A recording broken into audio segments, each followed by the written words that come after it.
وجناته. الحمد لله نحمده ونستعينه ونستغفره ونعوذ بالله من شرور سيدنا أنفسنا ومن سيئات أعمالنا. من يهده الله فلا مضل له ومن يضلله فلا هادي له، ونشهد أن لا إله إلا الله وحده لا شريك له، الذي أرسل رسوله بالحق بشيرا ونذيرا وداعيا إلى الله بإذنه وسراجا منيرا. أما بعد، فقد قال الله تعالى في كلامه المجيد وفرقانه الحميد: أعوذ بالله من الشيطان الرجيم. بسم الله الرحمن الرحيم. ووصينا الإنسان بوالديه إحسانا. الآيات. إن الله وملائكته يصلون على النبي يا أيها الذين آمنوا صلوا عليه وسلموا تسليما. اللهم صل على محمد وعلى آل محمد كما صليت على إبراهيم وعلى آل إبراهيم إنك حميد مجيد. اللهم بارك على محمد وعلى آل محمد كما باركت على إبراهيم وعلى آل إبراهيم إنك حميد مجيد. সম্মানিত উপস্থিতি, ব্রহ্মপাড়া এলাকাবাসী এবং যুব সমাজের উদ্যোগে কবরবাসীগণের রুহের মাগফিরাতের উদ্দেশ্যে তৃতীয় বার্ষিক ইসালে সওয়াব মাহফিলের আজকের সম্মানিত প্রধান অতিথি এবং দোয়াগীর এবং ঢাকা থেকে আগত প্রধান মেহমান সহ আজকের মাহফিলের সম্মানিত সভাপতি, বক্তাগণ, আয়োজকবৃন্দ, আমার সামনে যারা উপস্থিত আছেন সকলের প্রতি আন্তরিক সালাম। আসসালামু আলাইকুম রহমতুল্লাহি ওয়া বারাকাতুহু। মহান আল্লাহ পাক রব্বুল আলামিনের দরবারে শুকরিয়া আদায় করি যে মহান মালিক আমাদের প্রত্যেককে এখানে আসার, বসার, কথা বলার, কথা শোনার, আমল করার তৌফিক যোগ্যতা দিয়েছেন। এজন্য রব্বুল আলামিনের দরবারে শুকরিয়া স্বরূপ বলি আলহামদুলিল্লাহ। রাসূল আকরাম সাল্লাল্লাহু আলাইহি ওয়াসাল্লামের শানে দুরূদ ও সালাম তেলাওয়াত করি যিনি সাইয়্যিদুল মুরসালিন, ইমামুল মুরসালিন, খাতামুন নবিয়্যিন। আমরা সকলে একবার দুরূদ ও সালাম তেলাওয়াত করি বলি সাল্লাল্লাহু আলাইহি ওয়াসাল্লাম। সন্ধ্যা থেকে প্রায় বিকেল থেকে এই পর্যন্ত যারা আলোচনা শুনেছেন, অনেক আলোচনা হয়েছে কোরআন সুন্নাহর আলোকে, ঠিক কি না? কথা বলেন। আমি যতক্ষণ কথা বলবো আমার সামনে কথা বলতে হবে, পারবেন তো ইনশাআল্লাহ? আমরা শিক্ষক মানুষ, আমরা একা একা কথা বলি না, আমরা কথা বলি, আমাদের সামনে যারা থাকে তারাও কথা বলা লাগে, লাগে কি না? যে কতক্ষণ কথা বলবো আল্লাহ রাব্বুল আলামিন যদি তৌফিক এনায়েত করে আমার সাথে থাকবেন তো ইনশাআল্লাহ। আমার আলোচনার বিষয় মা বাবার খেদমত। বিষয় কি? এটা ছিল আল্লাহ রাব্বুল আলামিনের আদেশ, এটা ছিল ফরজ, কিন্তু আমাদের সমাজে বর্তমান সময়ে এটা অনেকের কাছে সমস্যা। কি ভুল বললাম? আমার মনে হয় এখনো আপনারা ঘুমে আছেন। কবরবাসীর রুহের মাগফিরাতের উদ্দেশ্যে আলোচনা আয়োজন, কিন্তু জিন্দা মানুষ সামনে, আওয়াজ যদি না থাকে তাইলে কবরবাসীর মতোই তো। কি বলেন? মাশাআল্লাহ, আওয়াজ একটু বৃদ্ধি পাইছে কিনা? আওয়াজ বৃদ্ধি পাইছে। আমার কথা ক্লিয়ার বুঝেন তো ইনশাআল্লাহ? আল্লাহ কবুল করুক, বলি আমিন।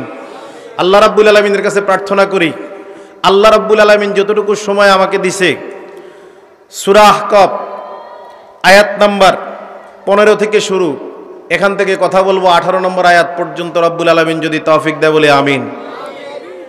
যা কথা জবান থেকে আল্লাহ রাব্বুল আলামিন বের করবেন, আমি সহ আপনারা সহ পর্দার অন্তরালের মা এবং বোনেরা, আপনাদের পুত্রবধূরা, আপনাদের কন্যারা সকলে মিলে যেন শুনতে পারে, আমল করতে পারে, আল্লাহ সে তৌফিক এনায়েত করুক বলে আমিন। আমরা কথা শুরু করলাম, আল্লাহ রাব্বুল আলামিন যদি তৌফিক দেয়।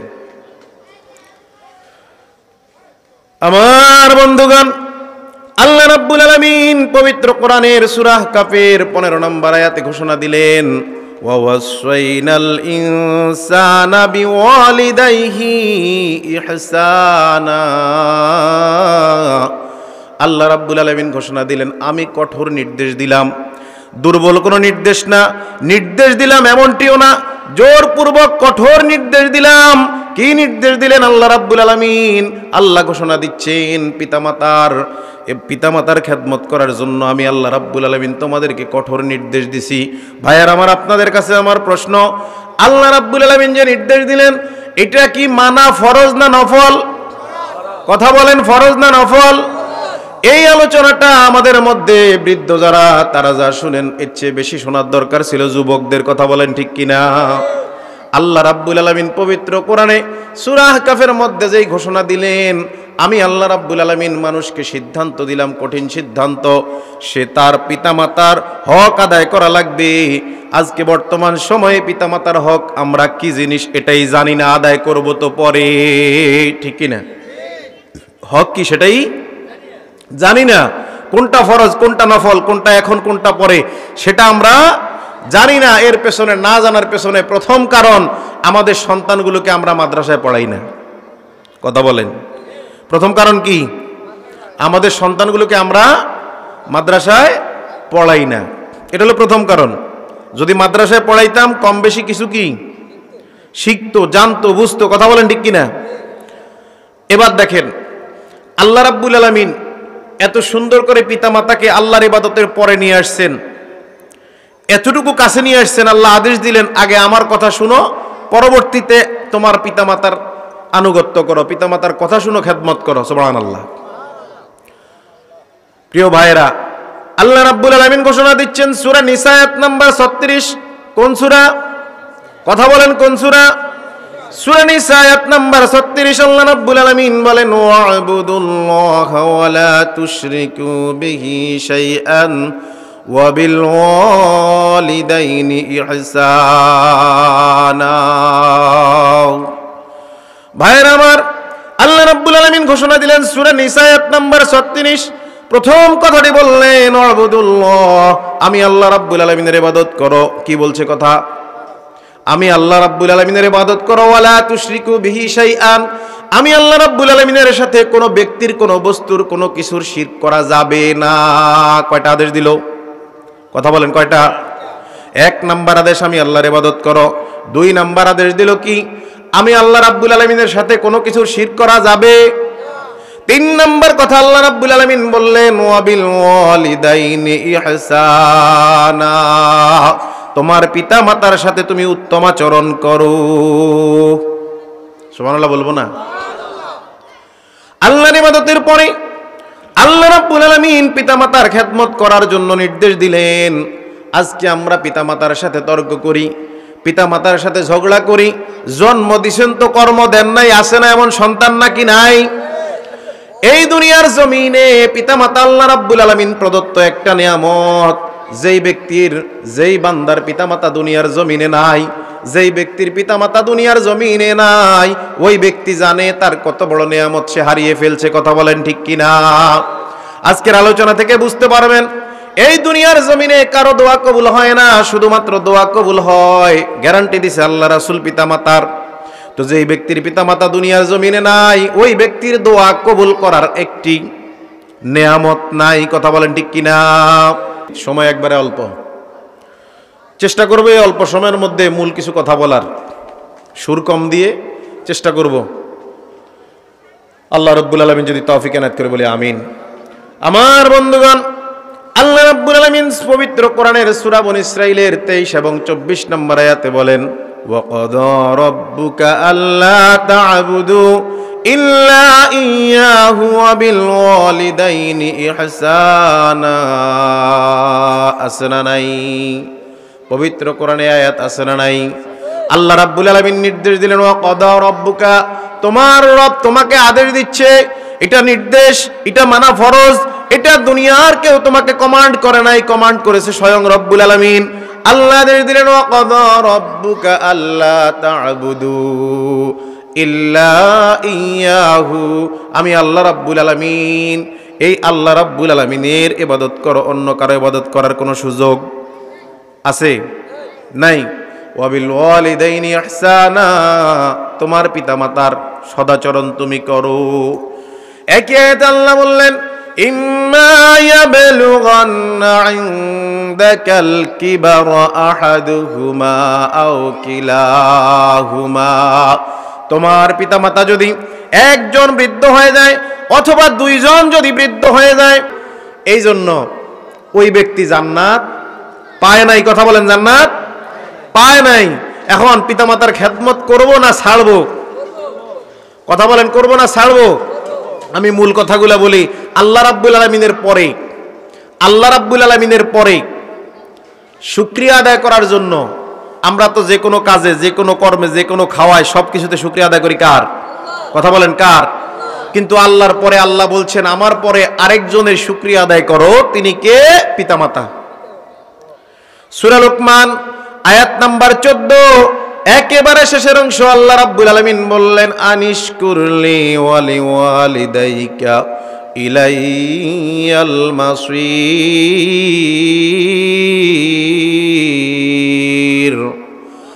আমার বন্ধুগণ, আল্লাহ রাব্বুল আলামিন বললেন, বান্দারে আমি আল্লাহ রাব্বুল আলামিনের শুকরিয়া আদায় করো, তার সাথে আরো একজনের শুকরিয়া আদায় করো। তারা কারা? তারা তোমার পিতামাতা। কারা? কথা বলেন, কারা? এই কোরআনের মধ্যে আল্লাহ রাব্বুল আলামিন বললেন, সূরা আহকাফ আয়াত নাম্বার 15, ওয়া হামালুহু ওয়া ফিসালুহু 30 শাহরান, অর্থাৎ তোমার পিতা এবং মাতা তোমার জন্য কষ্ট করছেন ঠিক, কিন্তু তোমার মা তোমাকে 30 মাস যাবত গর্ভের শেষের 6 মাস এবং পরবর্তী দুধ খাওয়াইছে 2 বছর, সর্বশেষ যোগ হইল কত মাস? 30 মাস। কথা বলেন, 2 বছর আর 6 মাস কত মাস? 30 মাস তোমার জন্য কষ্ট করছেন। এই কষ্টই কষ্ট না। একই আয়াতের আগের অংশে আল্লাহ রাব্বুল আলামিন বলেন, হামালাতুহু উম্মুহু কুরহান, তোমার মা তোমাকে গর্ভ ধরে কষ্ট করেছেন। শুধু তাই নয়, ওয়া ওয়াদাআতহু কুরহান, প্রসব করতে গিয়েও কষ্ট করেছেন। এখনকার সময় বলতে পারেন আল্লাহ রাব্বুল আলামিন প্রসব ব্যথার কথা বলেছেন, এখন তো সিজারে হয়, কি কথা কয় না? এজন্য প্রসব ব্যথা তো কম, সন্তানের জন্য মায়া কম। এজন্য 2 সন্তানের জননী, 3 সন্তানের জননী পরপুরুষের সাথে পরকিয়া করে এক স্বামীর সংসার ত্যাগ করে অন্য স্বামী গ্রহণ করে এই সমাজে আছে না নাই? কম না বেশি? সন্তানের জন্য মায়া নাই, শ্বশুর শাশুড়ির জন্য মায়া থাকবে কিভাবে? কথা বলেন। আজকালকার সমাজের এমন অবস্থা, একজন নারী, বৃদ্ধা নারী অন্য বৃদ্ধা নারীর সাথে কথা যখন বলে, গল্প করতে করতে বলে, আমার মেয়ের জামাইটা খুবই ভালো, মেয়ের কথায় উঠা বসা করে, মেয়ে যা বলে তাই শুনে। আমার ছেলেটা ভালো না, কারণ কি? কারণ আমার পুত্রবধূ যা বলে আমার ছেলে তাই শুনে। কি কথা কন? বললাম আমরা সব ভালো চাই, আসলে কি সব ভালো পাওয়া সম্ভব? সম্ভব না। তিরমিজি শরীফ 1899 নম্বর হাদিস, সুনানে তিরমিজি হাদিস নাম্বার 1899, 1 কম 2000, নাকি 1900? কথা বলেন। কার সামনে বসে আছি? কবরস্থান মনে হয়। হ্যাঁ, আওয়াজ দিবেন বলা হয়েছিল না প্রথমে? عن عبد الله بن عمر رضي الله عنه قال قال رسول الله صلى الله عليه وسلم رضي الرب في رضي الوالدين وسقط الرب في سقط الوالدين। আল্লাহ রাসূল সাল্লাল্লাহু আলাইহি ওয়াসাল্লাম কঠোর একটি হাদিস বললেন। আল্লাহ রাসূল সাল্লাল্লাহু আলাইহি ওয়াসাল্লাম বললেন, এ দুনিয়ার মানুষ শোনো, তোমার পিতা মাতা যদি তোমার উপর খুশি থাকে তাহলে আল্লাহও খুশি। সুবহানাল্লাহ নাই? তোমার উপরে যদি তোমার পিতা মাতা খুশি থাকে তাহলে কে খুশি? আবার তোমার উপর যদি তোমার পিতামাতা রাগ করে তাহলে আল্লাহ তোমার প্রতি রাগ। এই হাদিস থেকে কি বুঝলাম? এই হাদিস থেকে কি বোঝা যায়? আমার বন্ধুগণ, আল্লাহ রাসূল সাল্লাল্লাহু আলাইহি ওয়াসাল্লাম বুঝাতে চেয়েছিলেন, পিতামাতা তোমরা কথায় কথায় পিতামাতাকে ছোট করো, হেয় প্রতিপন্ন করো, তিরস্কার করো, অপমান করো, অবহেলা করো, অবজ্ঞা করো, আছে না নাই? এই সমাজের মধ্যে, এই দেশের মধ্যে এমন পরিস্থিতি এক পরিবারে না বহু পরিবারে পাওয়া যায় কি যায় না? অথচ আল্লাহ রাসূল যে কথাটি বুঝাতে চেয়েছিলেন, তোমার পিতামাতার মনে কষ্ট দিয়া তুমি যত বড় আলেম হও, যত ইবাদত করো না কেন, কোনো লাভ নাই। কথা বলেন, কোনো লাভ নাই। কিন্তু সাবধান, বাবা মায়ের খেদমত করতে হবে। আল্লাহ রাব্বুল আলামিনের ইবাদতের পর পর যদি আমি আর আপনি না করি তাহলে এর জন্য রব্বুল আলামিনের কাছে জবাব দেওয়ার দরকার আছে না নাই? আসামি হওয়া লাগবে কি লাগবে না? আমি আর আপনি প্রস্তুত আছি কি না? কথা কয় না?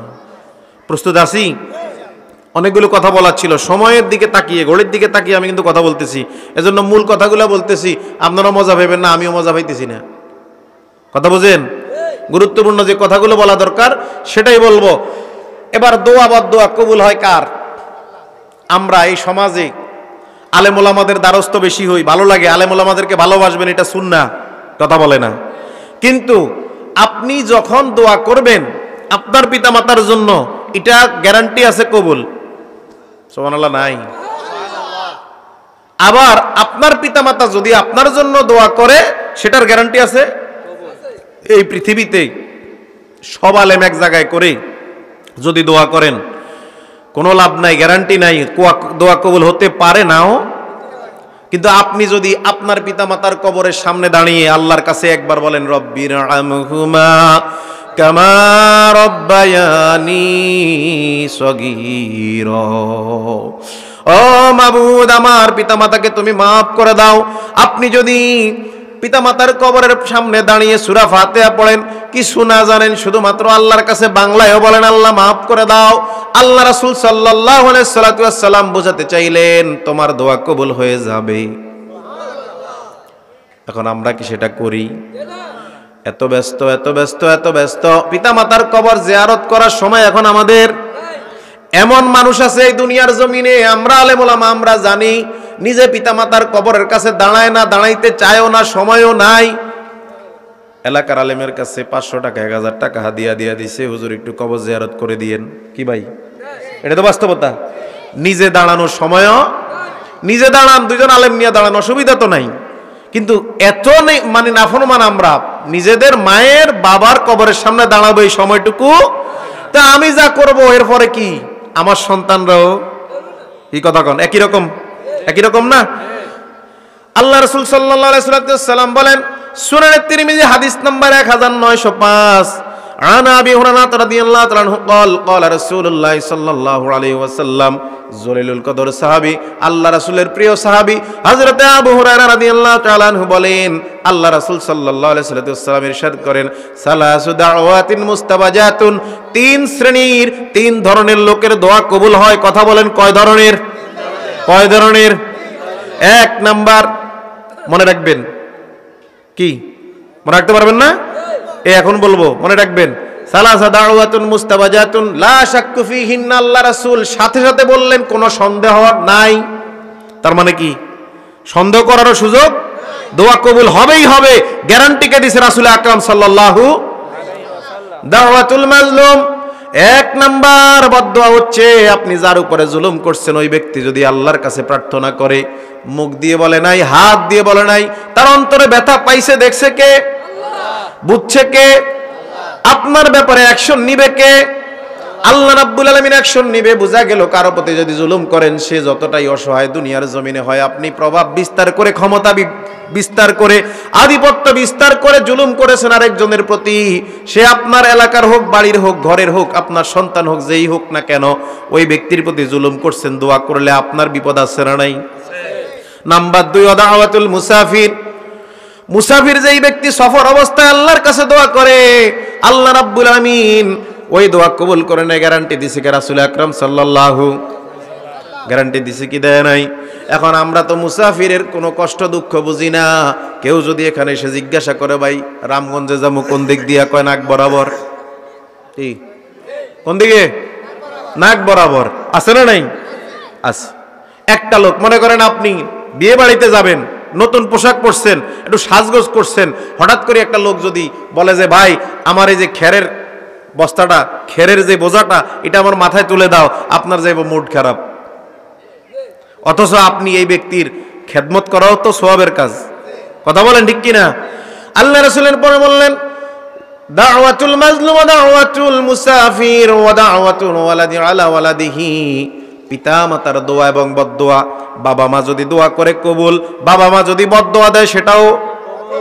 মা বোনদের উদ্দেশ্য করে বলবো, আজকে আমাদের দুধের বাচ্চারা, সন্তানরা যদি ঝগড়া করে, দুষ্টামি করে, আমরা তাদেরকে গালি দেই কি দেই না? এমন গালি দেই, এই বাচ্চার জন্মের মানে বৃত্তান্ত যদি আমরা খুঁজি, তাহলে এমন গালি দেয় যে তার নিজের সন্তানটাকে শেষ জারজ বলে স্বীকৃতি দেয়। বলি নাউজুবিল্লাহ। আছে না নাই? আছে না নাই? আমি মা বোনদেরকে বলবো, আপনাদেরকেও বলবো, সন্তান যদি উত্তম পেতে চান, এই সন্তানগুলোকে আপনি এই বয়স থেকে যতই দুষ্টামি করুক, আল্লাহ রাব্বুল আলামিনের কাছে দোয়া করবেন, আল্লাহ তোকে হেদায়েত দেখ, এইভাবে কথা বলবেন, এরপরেও গালি দিবেন না। আপনি যেভাবে দোয়া করবেন, রব্বুল আলামিন যদি কবুল করে নেয়, আপনার এই সন্তানটা আপনার জন্য রত্ন হয়ে যাবে। ভাইরা আমার, সময় কম, তাহলে দোয়া কবুল করেন কে? দোয়া কবুলের গ্যারান্টি আছে না নাই? কে দিছেন গ্যারান্টি? আল্লাহ রাসূল সাল্লাল্লাহু। এই দেখছেন, আপনারা কিন্তু মনোযোগ দিয়ে কথা শুনতেছেন না। মনোযোগ দিয়ে কথা শুনতেন। এখন তো শীত বেশি, একটু কনকনে শীত, যে জন্য কষ্ট বেশি হয়, ঠিক কিনা? তো যে ইবাদতে কষ্ট বেশি, এই ইবাদতে সওয়াব, কথা বলেন, এই ইবাদতে কি সওয়াব বেশি, ঠিক কিনা? সবচেয়ে উত্তম হক কার? সবচেয়ে উত্তম হক কার? কথা বলেন, কার হক বেশি? সহিহ বুখারী 5971 নম্বর হাদিস। আপনার আমার হক কার বেশি, এটার বর্ণনা আল্লাহ রাসূল দিছে কি দেয় নাই? দিছে। সহিহ বুখারী 5971। আন আবি হুরায়রা রাদিয়াল্লাহু তাআলা আনহু قال قال رسول الله صلى الله عليه وسلم। হযরত আবি হুরায়রা রাদিয়াল্লাহু তাআলা আনহু বলেন, জা রাজুলুন ইলা রাসূলিল্লাহি সাল্লাল্লাহু আলাইহি ওয়াসাল্লাম। এক ব্যক্তি আল্লাহ রাসূলের কাছে আসলেন। কয়জন? কথা বলেন, কয়জন? একজন আসলেন। কার কাছে? আল্লাহ রাসূল সাল্লাল্লাহু আলাইহি ওয়াসাল্লামের কাছে আসলেন। ক্বালা, ওই ব্যক্তি আল্লাহ রাসূলকে বললেন, ফাকালা রাসূলুল্লাহ সাল্লাল্লাহু আলাইহি ওয়াসাল্লাম, আল্লাহ রাসূলকে বললেন, মা আহাক্কুন নাসি, আমার কাছে বিহুসনি সাহিবাতি, আমার কাছ থেকে উত্তম আচরণ পাওয়ার হকদার কে? কে আমার কাছ থেকে ভালো আচরণ পাবে? কে? প্রশ্ন করছে কাকে? রাসূল আকরাম সাল্লাল্লাহু আলাইহি ওয়াসাল্লামকে। আমার কাছ থেকে উত্তম আচরণ পাবে কে? ক্বাল, আল্লাহ রাসূল বললেন, উম্মুকা, তোমার মা। ক্বালা সুম্মা মান, সাহাবী আবার জিজ্ঞেস করলেন, তারপরে কে? ক্বালা উম্মুকা, আল্লাহ রাসূল বলেন, তোমার মা। কয়বার বলছে? এই পর্যন্ত আমি কয়বার বলছি? দুইবার। ক্বালা সুম্মা মান, সাহাবী আবার জিজ্ঞেস করলো, তারপর কে? ক্বালা উম্মুকা, আল্লাহ রাসূল আবার বললেন, তোমার মা। এরপরে আবার আল্লাহ রাসূল সাল্লাল্লাহু আলাইহি ওয়াসাল্লামকে সাহাবী জিজ্ঞেস করলেন, ক্বালা সুম্মা মান, ক্বালা আবুকা। 4 নম্বরে আল্লাহ রাসূল বললেন, তোমার পিতা। তাহলে মায়ের এতটুকু যত্ন আল্লাহ রাসূল দিলেন, এতটুকু মর্যাদা দিলেন। 3 বার মায়ের নাম বললেন, 1 বার বাবার নাম। তাহলে বোঝা যায় মায়ের কষ্ট বেশি, এজন্য আল্লাহ রাসূল সাল্লাল্লাহু আলাইহি ওয়াসাল্লাম তার ইজ্জত বেশি দিছেন। আবার চিন্তা করেন না, বাজার থেকে এক হালি কলা নিয়া মারে 3টা, বাপের 1টা। কি হ্যাঁ? এটা করার সুযোগ আছে? সুযোগ আছে? সাওয়াআন বিসাওয়াইন, সমান সমান। কি ঠিক কিনা? ঠিক কিনা? আল্লাহ কবুল করুক, বলি আমিন। মোটামুটি যে সূরার আয়াত নিছি, ওই সূরা থেকে তাফসির করার যে সময়টুকু, এই সময়টুকু আমার হাতে নাই, এজন্য আমি মূল কথাগুলো বলি। পারবেন তো ইনশাল্লাহ বুঝতেন? অসুবিধা হয় না তো? এবার আসেন কথায়।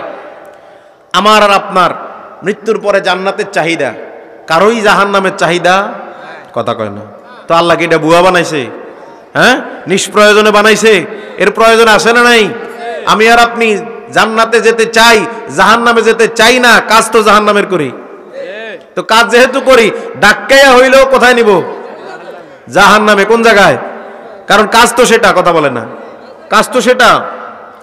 এবার দেখেন ইবনে মাজাহ হাদিস নাম্বার 3662 নাম্বার হাদিস, ইবনে মাজাহ হাদিস নাম্বার 3662, আন আবি উমামা রাদিয়াল্লাহু তাআলা আনহু আন্না রাজুলান ক্বালা ইয়া রাসূলুল্লাহ সাল্লাল্লাহু আলাইহি ওয়াসাল্লাম, হযরত আবু উমামা বলেন একজন সাহাবী আল্লাহর রাসূলকে প্রশ্ন করলেন, মা আহাক্কুল ওয়ালিদাইনি আলা ওয়ালাদিহিমা, আমার পিতা মাতার কাছে আমার কি হক আছে, বাপ মার কি হক আদায় করা লাগবে?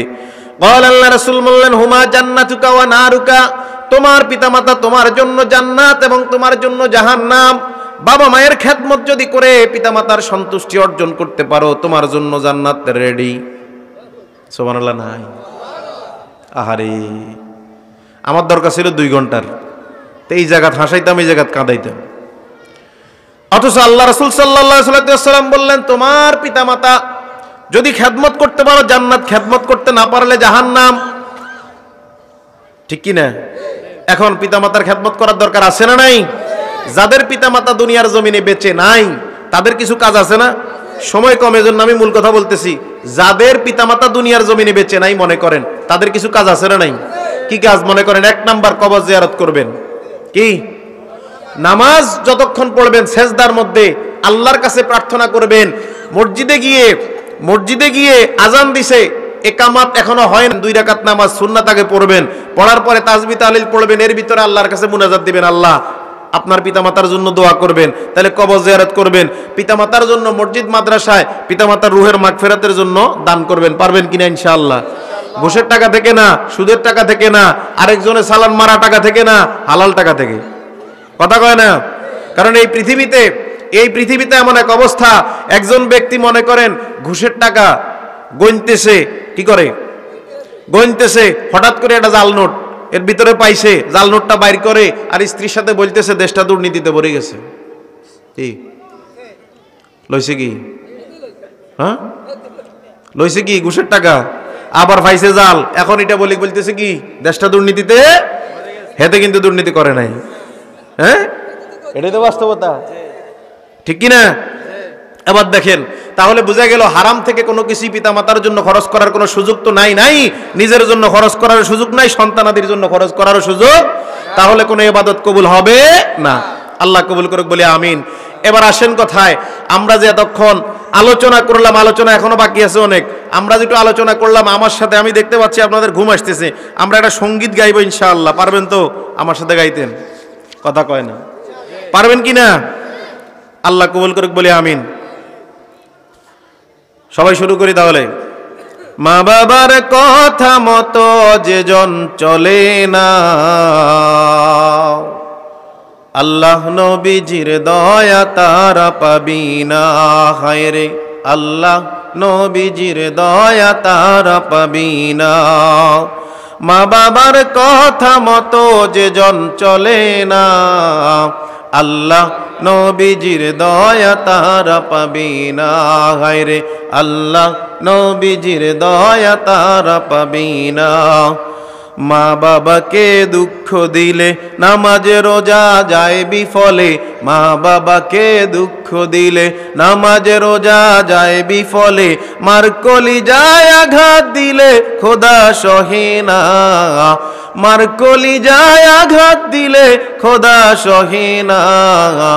আল্লাহ নবীজির দয়া তারা পাবি না। হায়রে আল্লাহ নবীজির দয়া তারা পাবি না। ঠিক কি না? ভুল আছে কথা? এতক্ষণ যে আলোচনা করছি কোরআন হাদিস মোতাবেক, এই কথার সাথে মিল আছে না নাই? আছে। মা বাবা অতি আপন, করো মা বাবার যতন। মা বাবা অতি আপন, করো মা বাবার যতন।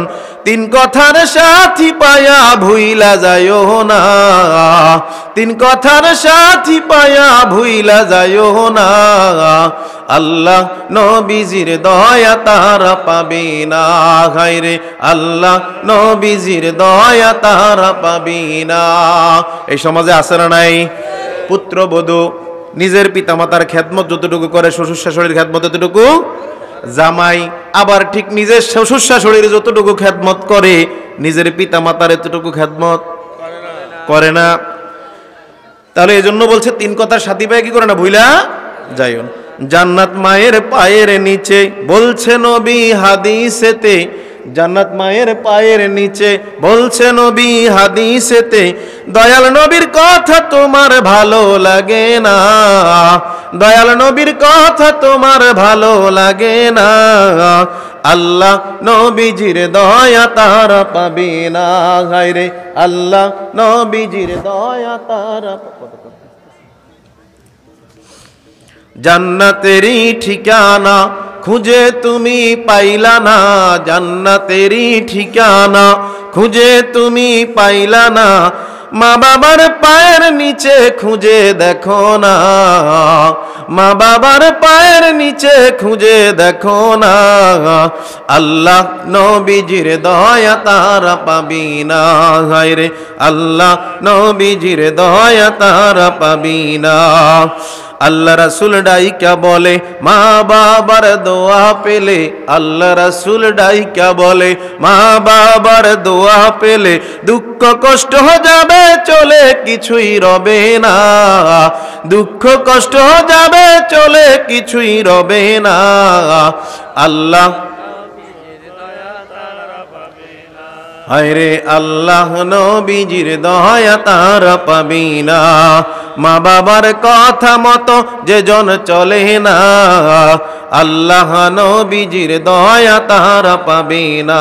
হায়রে আল্লাহ নবীজির দয়া তারা পাবি না। পাবে কিনা কথা বলেন, পাবে কিনা? পাবে না। এজন্য আল্লাহ রাব্বুল আলামিনের দয়া পেতে হলে ইবাদত কবুল করাতে গেলে, ইবাদত যদি কবুল করাতে চাই রব্বুল আলামিনের দরবারে, তাহলে আমাদের আল্লাহর আনুগত্যের পরে, আল্লাহর দাসত্বের পরে, আল্লাহর গোলামির পরে সরাসরি জন্মদাতা পিতা মাতার খেদমত করা ফরজ। কথা বলেন ঠিক কিনা? সুতরাং যাদের পিতা মাতা বেঁচে আছে তারা পিতা মাতার খেদমত করবো, রাজি আছি কিনা? রাজি আছি কিনা? আর যাদের পিতা মাতা বেঁচে নাই, মরে গেছে, তাদের জন্য আমরা তাদের রুহের উদ্দেশ্যে, মাগফিরাতের উদ্দেশ্যে কি করব? দান খয়রাত করব। কথা বলেন। তাদের জন্য আমরা আল্লাহর কাছে মাপ চাইবো। পারবো কি পারবো না? ইনশাআল্লাহ। আল্লাহ কবুল করুক বলে আমিন। আমরা যে কথাগুলো বললাম আল্লাহ আমাদের প্রত্যেককে আমল করার তৌফিক দেখ বলে আমিন। আসসালামু আলাইকুম ওয়া রাহমাতুল্লাহ।